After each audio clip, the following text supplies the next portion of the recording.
امام ابو حنیفہ رحمۃ اللہ علیہ کے یہاں فقہ تقدیری ہے۔ فقہ تقدیری کا مطلب یہ ہوتا ہے کہ ابھی کوئی مسئلہ پیش آیا نہیں، پیش آنے سے پہلے اس مسئلے کا حل تلاش کرنا۔ چنانچہ امام ابو حنیفہ رحمۃ اللہ علیہ کے یہاں شاگرد ان کے جمع ہوتے تھے اور بحث ہوتی تھی کہ اگر ایسا مسئلہ ہوگا تو کیا جواب ہوگا، ایسی صورت پیش آئے گی تو اس صورت میں کیا حکم ہوگا۔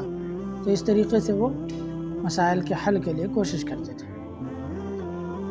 انہی کے زمانے میں امام مالک رحمۃ اللہ علیہ تھے، امام ابو حنیفہ سے 13 سال چھوٹے تھے عمر میں، وہ مدینہ میں رہتے تھے۔ تو امام مالک کے یہاں اگر کوئی یہ سوال کرتا کہ اگر ایسی صورت پیش آئی تو کیا حکم ہوگا، تو وہ جواب نہیں دیتے تھے، بولتے جب تمہارے ساتھ پیش آ جائے تب آ کے پوچھنا، پہلے سے نہیں پوچھ سکتے ہو تم۔ تو ان کے یہاں اس طرح کے سوال کا کوئی جواب نہیں۔ ایک صاحب نے ان سے پوچھا کہ اگر ہم کہیں جا رہے ہو، وہاں پہ مرغی مری ہوئی ہے اور اس کا انڈا ہے، تو اس مری ہوئی مرغی کے انڈے کو ہم لے سکتے ہیں کہ نہیں؟ پھر آگے چلے تھوڑی دیر تو اس انڈے میں سے بچہ نکلا، تو اس بچے کو کھا سکتے ہیں کہ نہیں؟ تو انہوں نے کہا کہ اس طرح کے سوال اگر پوچھنے تو تم جو ہے کوفہ چلے جاؤ، امام ابو حنیفہ سے پوچھو۔ تو جواب نہیں دیتے تھے۔ ان دونوں کے زمانے میں ایک بزرگ تھے لیث ابن سعد رحمۃ اللہ علیہ، امام مالک کے ٹکر کے عالم تھے، لیکن اللہ کا ایک نظام ہے، ان کو وہ شہرت اور کمال حاصل نہیں ہو سکا جو امام مالک کو حاصل ہوا، لیکن حدیث کے سلسلے میں اور خاص طور سے راویوں کے سلسلے میں امام لیث ابن سعد کا ایک بڑا نام ہے، اور اہل علم جانتے ہیں کہ وہ ان کی رائے کو ایک وزن سمجھی جاتی ہے ان کی رائے کی۔ تو حج کے زمانے میں امام ابو حنیفہ اور امام مالک دونوں کی ملاقات ہوئی، تو امام مالک رحمۃ اللہ علیہ نے امام ابو حنیفہ رحمۃ اللہ علیہ سے پوچھا کہ حضرت یہ کیا بات ہوئی کہ جو مسئلہ پیش نہیں آتا ہے آپ اس کے بارے میں پہلے سے بتا دیتے ہیں؟ تو انہوں نے جواب دیا کہ اچھا مجھے یہ بتائیے کہ اللہ کے رسول صلی اللہ علیہ وسلم سے ایک صحابی نے پوچھا کہ اللہ کے رسول اگر کوئی میرا مال چھین لے تو مجھے کیا کرنا چاہیے؟ تو کہا تم اپنے مال کی حفاظت کرو۔ کہا اگر وہ ظلماً چھینے، زبردستی چھینے تو فرمایا اس سے لڑو۔ فرمایا اگر لڑتے لڑتے میں شہید ہو جاؤں تو کیا حکم ہے؟ فرمایا اگر لڑتے لڑتے تم شہید ہو جاؤ گے تو تم کو شہادت کا درجہ ملے گا۔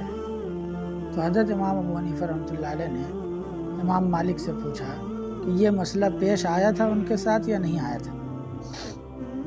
انہوں نے کہا کہ نہیں، پیش تو نہیں آیا تھا۔ تو کہا پھر وہ حضور سے سوال پوچھ رہے ہیں اور حضور صلی اللہ علیہ وسلم نے پیش آنے سے پہلے جواب دیا، تو اس طرح کے مسئلے میں گنجائش ہے کہ نہیں؟ تو امام مالک رحمۃ اللہ علیہ نے کہا بالکل۔ تو کہا ہمارے سامنے اس طرح کی صورتحال اچانک پیش آتی ہے، تو اب ایسی صورتحال میں کیا کرنا چاہیے؟ بر وقت تو جواب ہمارے پاس ہوگا نہیں، تو اس لیے ہم پہلے سے حل کر کے رکھتے ہیں۔ تو یہ امام مالک رحمۃ اللہ علیہ سے امام ابو حنیفہ رحمۃ اللہ علیہ کی جو گفتگو ہوئی، تو پھر امام ابو حنیفہ رحمۃ اللہ علیہ نے امام مالک سے کہا کہ آپ کے نزدیک اہل مدینہ کا جو تعامل ہے وہ حجت ہے، یعنی مدینہ والے جس چیز پر عمل کر رہے ہیں وہ اگر کوئی کسی مسئلے میں کوئی دلیل نہیں ملی تو مدینہ والوں کا عمل حجت ہے۔ تو امام ابو حنیفہ رحمۃ اللہ علیہ سے امام مالک نے فرمایا کہ چونکہ مدینہ میں 10,000 صحابہ تھے، تو امام ابو حنیفہ رحمۃ اللہ نے فرمایا کہ حجۃ الوداع کے موقع پر ابو زرعہ رازی کے قول کے مطابق 1,14,000 صحابہ تھے، زیادہ صحیح قول یہ ہے 1,14,000 صحابہ تھے، تو اس میں سے 10,000 ہی تو مدینہ میں ہیں، باقی صحابہ کہاں چلے گئے؟ تو باقی صحابہ اگر دوسری جگہوں پہ گئے، کوئی ملک شام چلا گیا، کوئی کوفہ چلے گئے، کوئی کہیں چلے گئے، تو ان حضرات کا علم بھی تو وہاں گیا ہوگا۔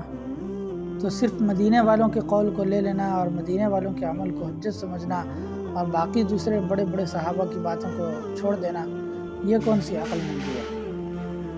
تو اس طرح محبت بھرے انداز میں بات ہوئی اور انہوں نے اس کو بھی قبول کیا۔ تو دونوں کی گفتگو جب ختم ہوئی تو حضرت لیث ابن سعد رحمۃ اللہ علیہ وہ امام ابو حنیفہ رحمۃ اللہ علیہ کے پاس گئے، ان سے پوچھا کہ آپ نے امام مالک کو کیسا پایا؟ تو تو امام مالک رحمۃ اللہ علیہ نے امام ابو حنیفہ رحمۃ اللہ علیہ نے جواب دیا کہ میں نے حق کو ان سے زیادہ جلدی قبول کرنے والا کسی کو نہیں دیکھا، کہ جب کوئی مسئلہ پہ بات ہوتی اور ان کو دلیل دے دی جاتی تھی تو وہ فوراً اس کو ایکسیپٹ کر لیتے تھے، قبول کر لیتے تھے۔ امام مالک رحمۃ اللہ علیہ سے انہوں نے جا کے پوچھا، لیث ابن سعد رحمۃ اللہ علیہ نے، کہ آپ نے ابو حنیفہ رحمۃ اللہ علیہ کو کیسا پایا؟ تو ان کا بڑکپن دیکھیے، انہوں نے کہا کہ امام ابو حنیفہ رحمۃ اللہ علیہ اتنے ذہین آدمی ہیں کہ اگر میں یہ کہہ دوں کہ یہ دیوار سونے کی ہے تو اس کو ثابت کر کے دکھا دیں گے، اتنے ذہین ترین آدمی۔ اور پھر امام محمد رحمۃ اللہ علیہ سے پوچھا گیا، امام ابو حنیفہ کے شاگرد ہیں نا امام محمد، ان سے پوچھا گیا کہ قرآن مجید کو زیادہ جاننے والا کون ہے، امام مالک اور امام ابو حنیفہ میں سے؟ تو انہوں نے فرمایا کہ امام ابو حنیفہ رحمۃ اللہ علیہ اللہ کی کتاب سے زیادہ واقف ہیں۔ کا حدیث میں فرمایا امام ابو حنیفہ رحمۃ اللہ علیہ کو حدیث کے معانی زیادہ آتے ہیں اور امام مالک رحمۃ اللہ علیہ کو حدیث کے الفاظ زیادہ آتے ہیں اور زیادہ اچھی طرح محفوظ ہیں ان کے پاس۔ تو دیکھیے ہیں شاگرد امام ابو حنیفہ کے، لیکن نظر امام مالک رحمۃ اللہ علیہ کی خوبیوں پر بھی ہے۔ تو یہ حضرات آپس میں ایک دوسرے کی قدر کرتے تھے، محبت کرتے تھے اور احترام بھی کرتے تھے، اختلاف کے باوجود۔ ہمیں اپنے بزرگوں سے یہ چیز سیکھنے کی ضرورت ہے۔